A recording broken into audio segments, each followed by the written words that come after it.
So I'm sure some people are going to be genuinely puzzled by the title I will have probably used, whether like, love, or support, or be pro Rinder.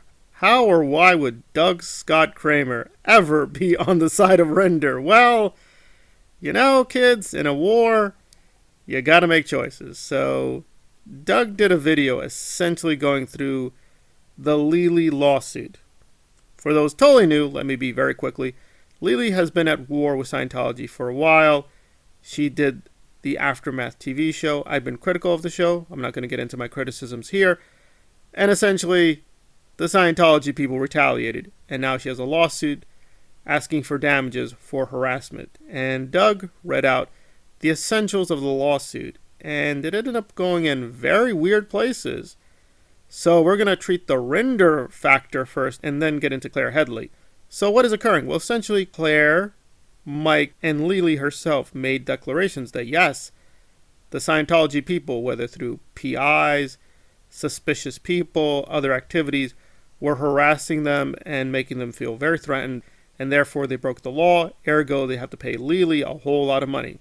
Now, to put it mildly, I'm very suspicious Rinder's role in all this. I assume he's going to get a big payout. If they get like $200 million, he's probably going to get a solid $5 million at least out of this whole thing.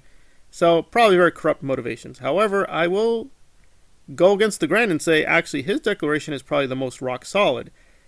Not all of it, because he says some tricky things if you've seen my other videos. But in terms of the main complaint, where he gives very specific information on Scientology hunting him, and yes, he even caught them on tape. So he relates an incident where he thought a car was following him and apparently was parked at a church, and they decided to try to see what this was all about, and the car just decided to try to get out of there. They followed the car, and guess what? The car just did some illegal maneuvers just to get out of their way. So, seems very suspicious, but Rinder got them on tape. Apparently he put it on his YouTube channel, and it does seem authentic. These are real photos, and I saw the tape myself, and I'm like, okay, that is very, very convincing. But why in the world is Doug being so supportive? I guess the answer is, at the end of the day, is will the lawsuit damage Scientology? Yes, in some ways. So he was very critical of Rinder and Aaron Smith-Levin and others for being controlled opposition. Is this hypocrisy, or is it just him adjusting tactics to the situation? I would assume he's making a tactical decision that I may not like Rinder, but fair gaming is fair gaming, and the common enemy of Scientology means we need to support the suit. But then it got into some weird territory with Claire and her details of how she was being quote-unquote harassed. Some of this seemed solid, but then it got into some weird territory, which I will save at the end because I know some people are going to get really upset. She gives the basics that she felt as Aftermath Foundation president, not the TV show, this is a charity, and how this fictional person kept persistently trying to challenge her and the foundation over and over and over again, and it just seemed too persistent, so it does seem like a Scientology trick. This seems a little bit more iffy because we just don't have photographic evidence, so it seems a little weird. And again, more and more details given, yes, those seem to hold up. And then out of nowhere, Claire says, well, I definitely think OSA is hunting me. Again, for those totally new, OSA is essentially the CIA of Scientology, so they are not to be messed with. They are very dangerous. And she lists, wait for it, Dark Tony. Dark Tony was going through some of the tax files of the Aftermath Foundation, and she's saying, well, that's harassment.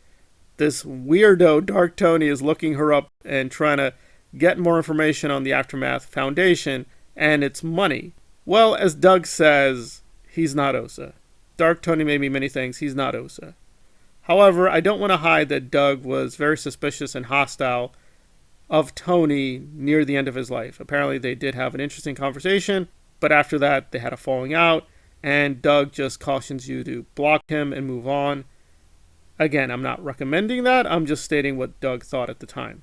Maybe in their final moments they reconciled, I don't know the relationship in detail.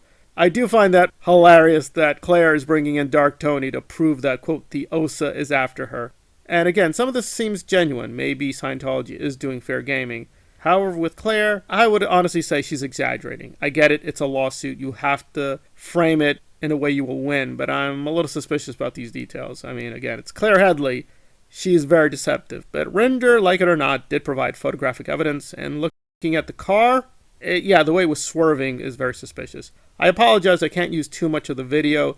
It's YouTube. Even though I'm not monetized, believe it or not, monetized or not, videos are restricted in certain ways. So hopefully the screenshots have told you the essentials of the story. If you want more, you can see the original video. It's very fascinating. And yes, Doug was very critical of Rinder, but here he's going to be pro-Rinder because a good lawsuit against Scientology is a good lawsuit against Scientology, I guess.